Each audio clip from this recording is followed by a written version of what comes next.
Hi there and welcome back to 30 Grimm Days. My name's Jem and hopefully you watched the last video which looked at days 16 to 21, which means we're on day 22.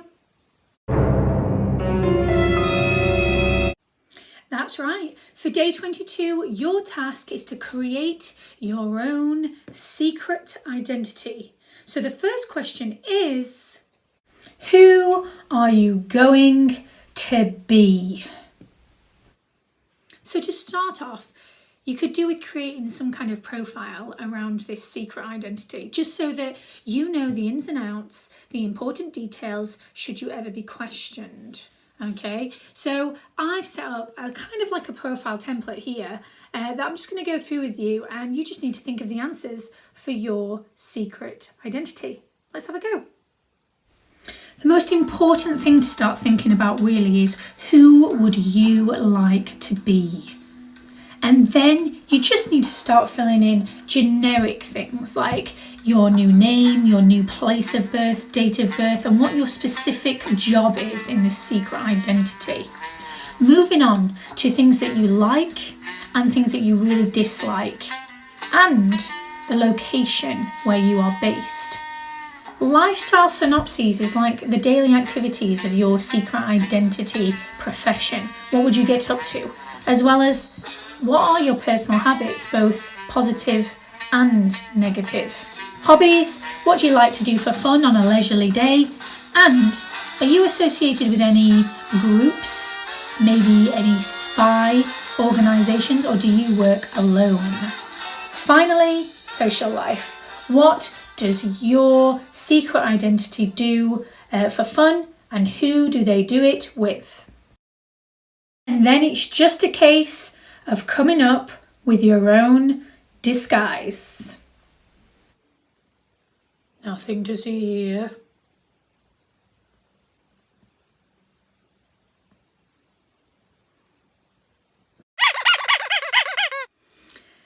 Yeah, so now we're on day 23 and your 23rd activity, where today you are going to create a border. Now, I'm not talking about the fancy pattern that you can put around a piece of writing to frame it.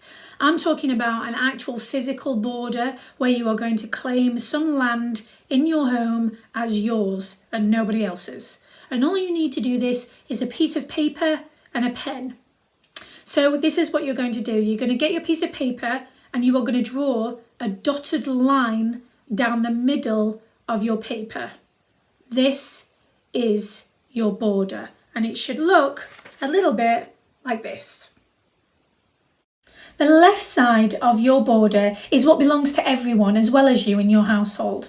But the right side, well, that is your property now. Everything on that side of the dotted line is yours. And there's border control where if anyone wants to have permission to cross over into your land, they must go through here and follow the correct protocol set by you.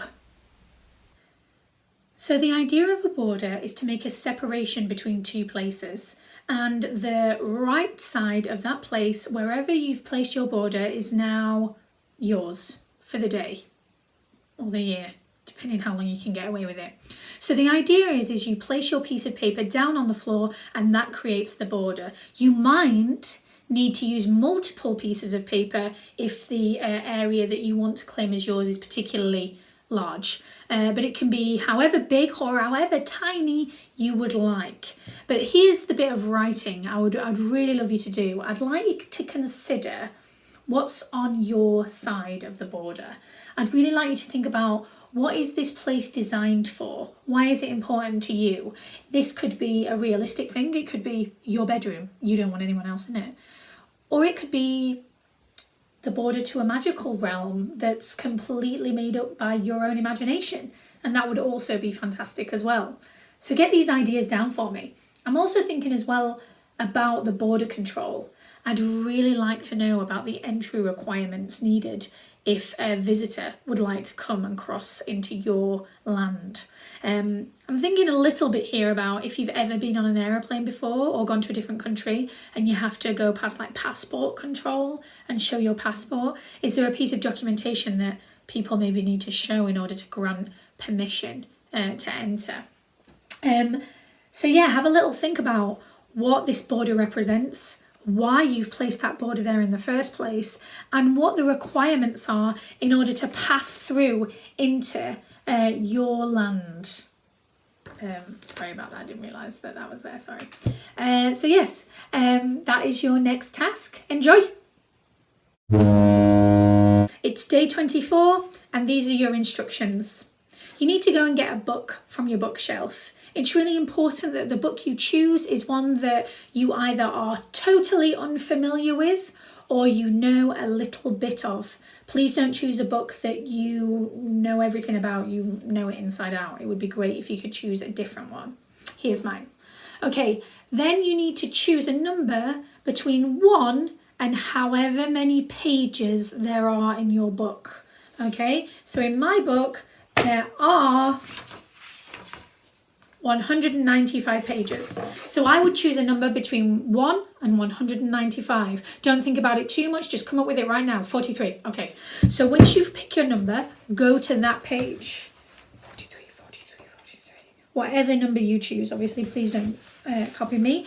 Then, once you've got to that page, flick 5 pages forwards.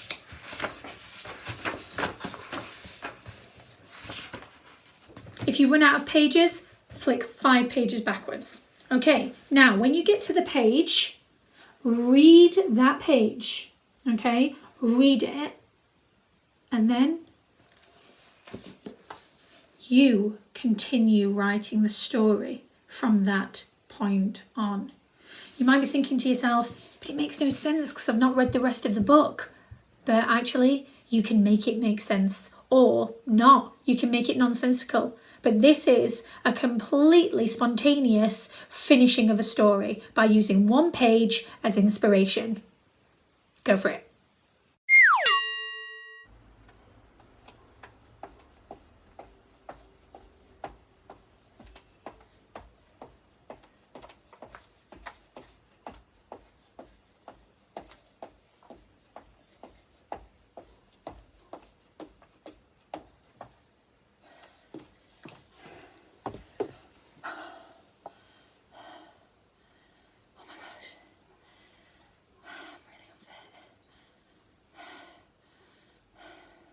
So if you didn't quite catch that, that is your challenge on day 25 is to create a 10-word story whilst doing something else at the exact same time. Here's the thing though, it would be really brilliant if that other activity was something that is quite, active. Will make you exert yourself, as I demonstrated previously. And also, there is a time limit. This is your other rule. Your time limit is you need to create a 10-word story in just 20 seconds. If you think that's a doddle, then shorten your time. I'm pretty good at this, so we're going to watch my skills again.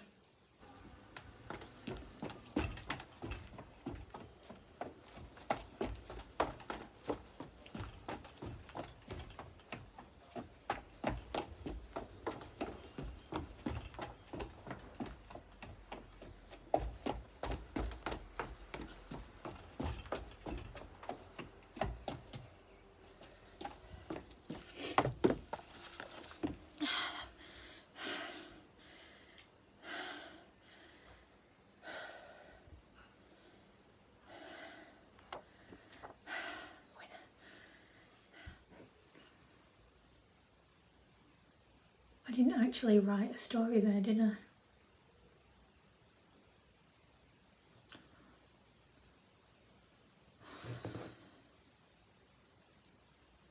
I'm not a winner. Hello and welcome to day 26. Hopefully you did way better than I did for day 25. And we're going to move on because today you are the owner of your own little book factory. That's right, today we're going to make some little books and with them little stories. A fine bookmaking factory you've got going on here, and those dinky books are super cute, but to start you need a really small piece of paper. I mean, look at how small that is compared to the A4 sheet. Split into 8 boxes with a solid line down the middle. You need to cut that solid line down the middle to create 2 pieces of paper with 4 boxes in each.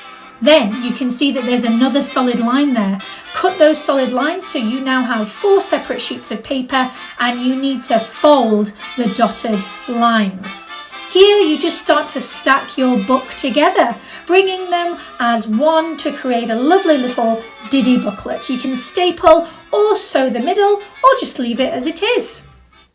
Now that you've made your little dinky book, you now get to fill it with whatever content you would like. And you can make more of these. It's super, super easy. And just think, you could have your own little book library. It's day 27, which means we've only got 4 activities left.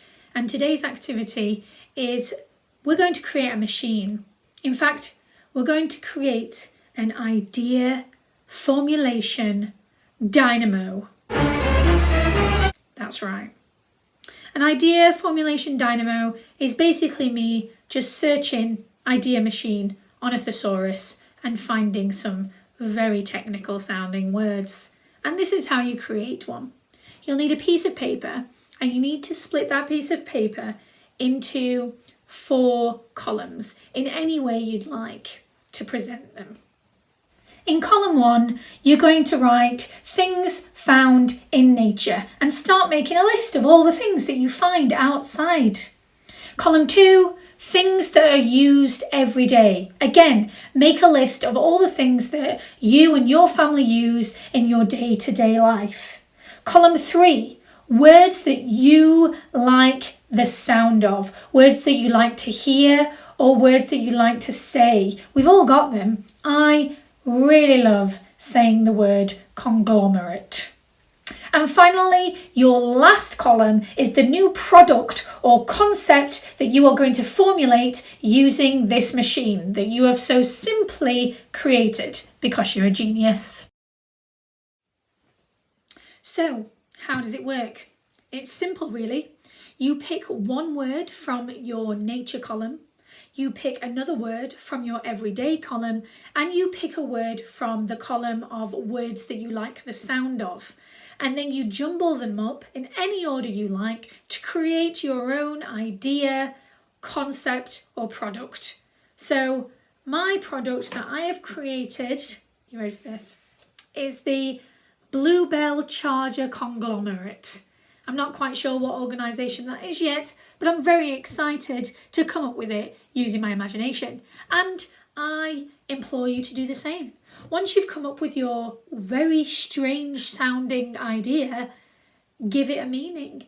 It could be a new species of animal. It could be a completely new planet in the solar system. It could be the fastest working Wi-Fi in the entire world. It's completely up to you. So create your random idea using one word out of each of the columns and create its meaning.